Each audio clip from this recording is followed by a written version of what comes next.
Hey, Fixin' Stuff community. Back with another video this evening.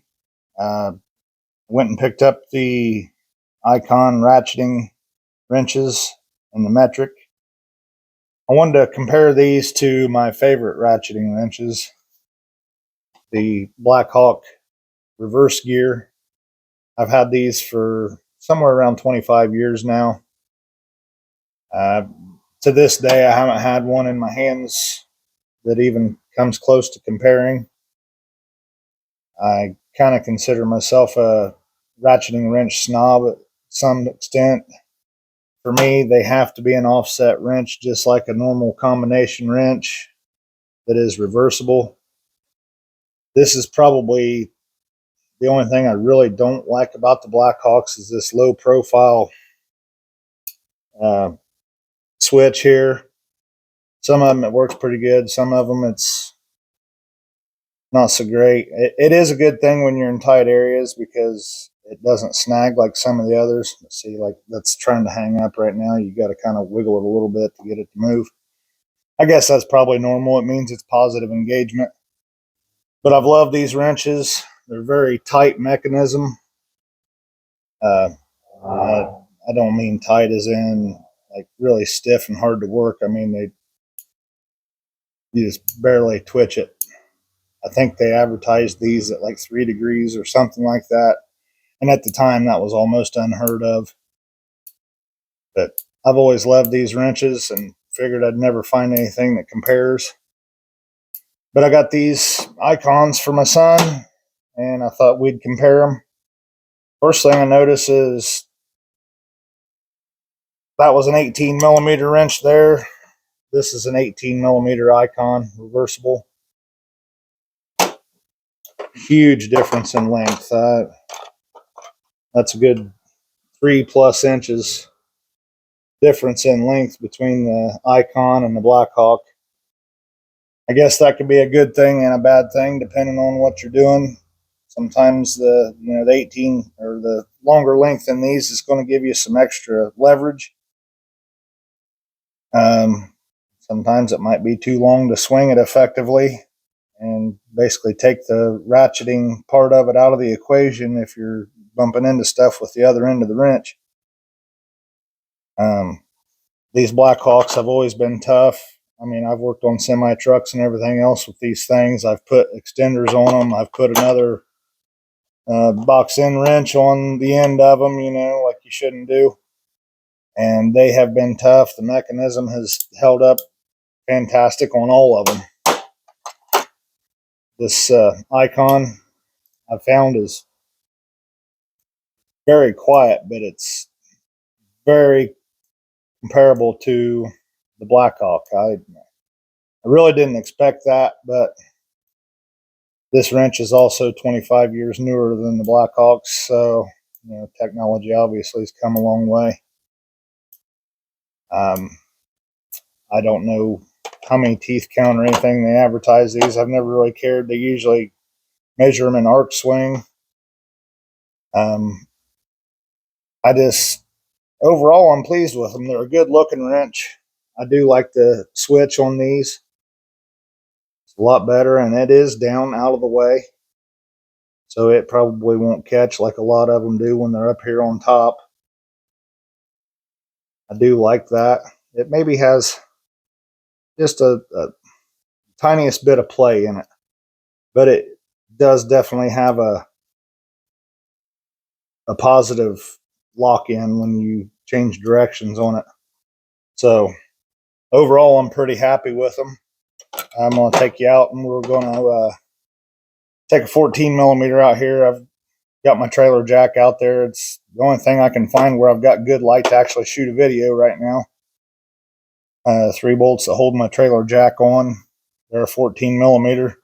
So we're going to take a Blackhawk and an Icon out there and mess around with the trailer jack, and I'll torque the bolts to a certain spec, and we'll see if each of them perform the same or which one outperforms the other, in my opinion anyway, on the bolts on my trailer jack. So we'll get it set up, and I'll bring the torque wrench along and we'll check it out.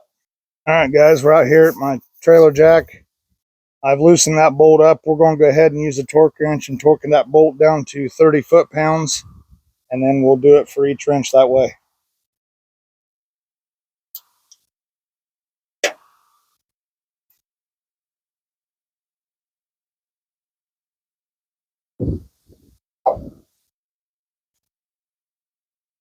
Okay, first, Blackhawk, reverse gear.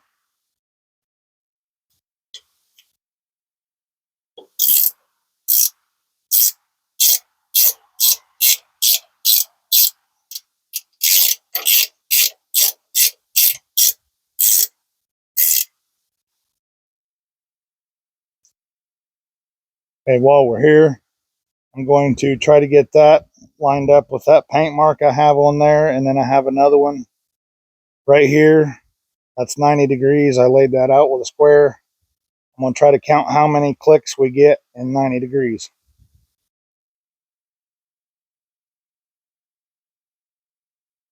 Okay, that's about as straight as it gets. Obviously, the shank of the wrench there makes it a little tough.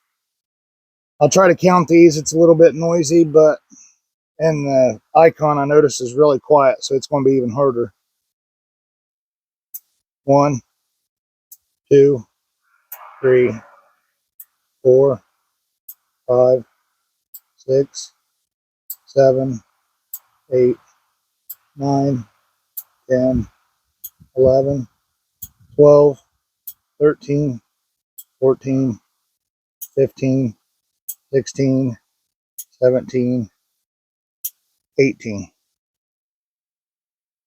18 clicks for the Blackhawk.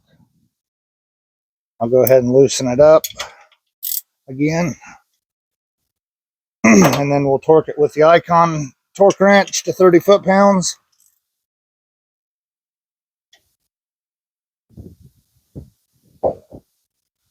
And now we'll go with the ICON wrench. The extra leverage is kind of nice on that. Like I said, it could affect you in some tighter spots. I do like this switch on these. Makes it a lot easier to access.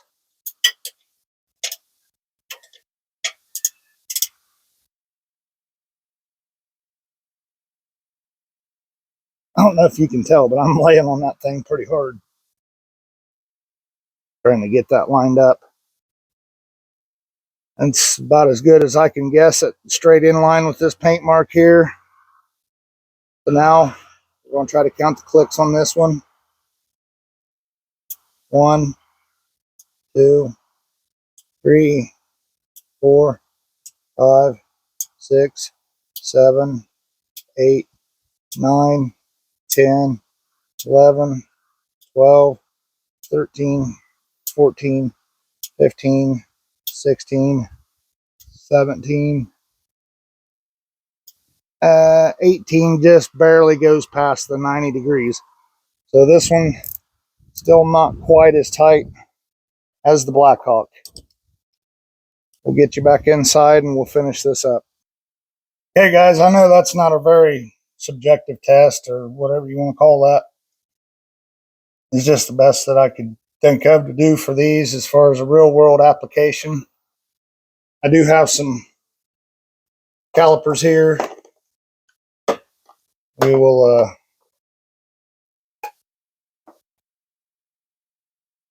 these things zeroed out. Measure the head thickness. 0.3565 inches head thickness there for the ICON.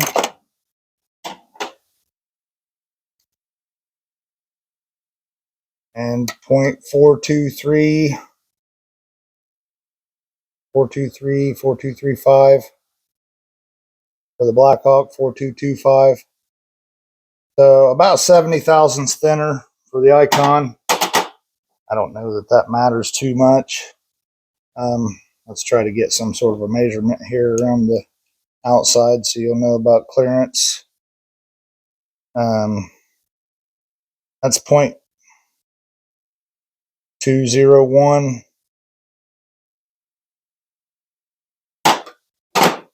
versus the ICON 0.219. So the ICON's a little beefier around the outside of the head. That could cause you an issue there, possibly. I don't know if 15 or 20 thousandths of an inch is going to cause you a problem. You definitely got problems. I'm pretty pleased with them. And if I wasn't, I'd tell you I wasn't, because like I said before, I am a ratcheting wrench snob. I've not tried the Snap-ons or the Macs or the Matcos or anything like that. I actually bought these off of the Mac truck. Like I said, 25 years ago. These were for the metrics and the standards. Now there's a few more wrenches in these sets than what there is in the ICON. I think the standard set went down to 5/16 and up to 3/4, and the metrics down to 8 millimeters and up to 19 on those. So there's a few more. This one goes from 10 to 19. These were, I believe, over $300 when I bought them 25 years ago for the two sets. These, if you pay full price for these, they're around $270, I think, or they might be like $290 if you get the anti-slip ones. I didn't see the need in getting the anti-slip on these because, well, I don't buy ratcheting wrenches to use the open end. So to me, it was saving $10 in my opinion, per set. I can say that I'm pleased with them. I think ICON did a good job. We'll try to use them, see if we can wear them out, see if we can find any nuances with them. I do like the extra length. That'll give you a little extra leverage. That may be a good thing. That may be a bad thing. We could find a failure point on these because of the extra length, and you can really lay on them.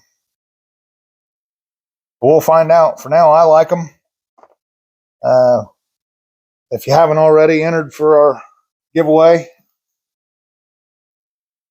we have the ICON 1/4 inch Modular General Service Set. We're giving that away once the channel hits 1,000 subscribers. To be entered, you must subscribe to the channel. Comment hashtag ICON for the win. Thanks again for watching. Like and subscribe if you found this content helpful. Thank you.